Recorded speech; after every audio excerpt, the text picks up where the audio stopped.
out my last week now, as a matter of fact. So I know it can be a bit overwhelming, but I'm here to tell you there's nothing to worry about. You'll be fine. So let's just focus on getting you through your first week, okay? Let's see. First, there's an introductory greeting from the company that I'm supposed to read. It's kind of a legal thing, you know. Welcome to Freddy Fazbear's Pizza, a magical place for kids and grown-ups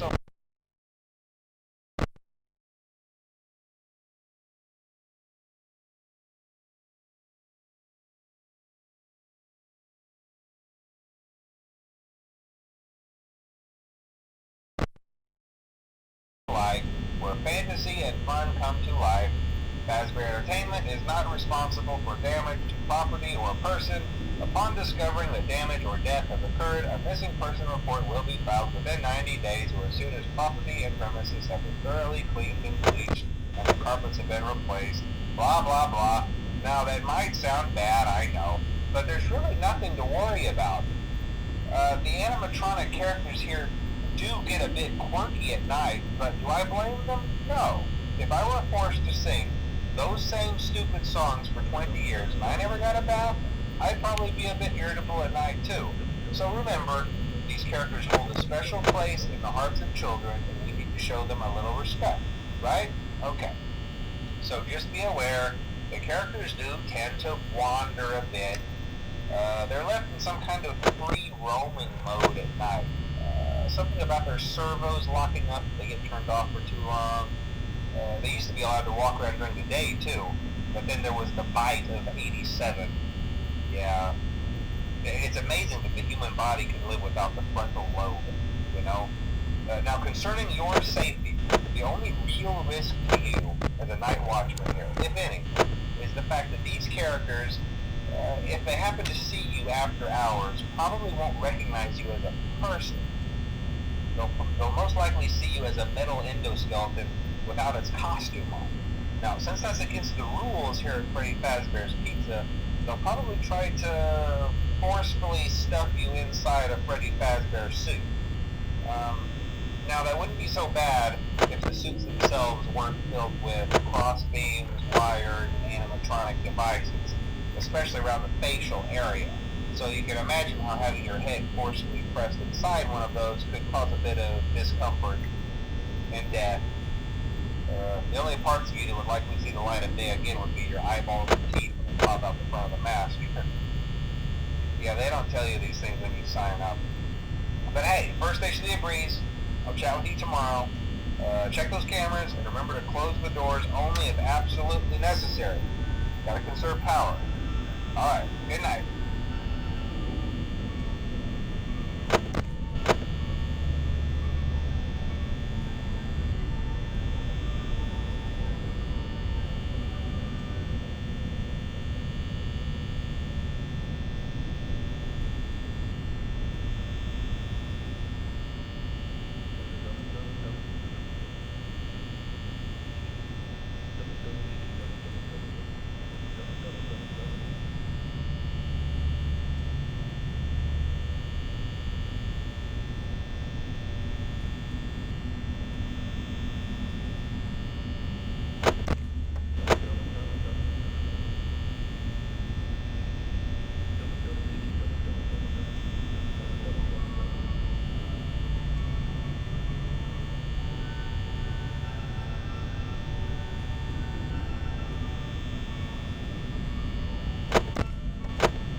listen, you made it to day 2. Congrats. I won't talk quite as long this time since Freddy and his friends tend to become more active as the week progresses. It might be a good idea to peek at those cameras while I talk, just to make sure everyone's in their proper place, you know. Interestingly enough, Freddy himself doesn't come off stage very often. I've heard he becomes a lot more active in the dark, though, so hey, I guess that's one more reason not to run out of power, right? I also want to emphasize the importance of using your door lights. There are blind spots in your camera view, and those blind spots happen to be right outside your doors. So if you can't find something or someone on your cameras, be sure to check the door light. You might only have a few seconds to react. Not that you would be in any danger, of course. I'm not implying that. Also, check on the curtain in Pirate Cove from time to time. The character in there seems unique in that he becomes more active if the cameras remain off for long periods of time. I guess he doesn't like being watched. I don't know. Anyway, I'm sure you have everything under control. Talk to you soon.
opponent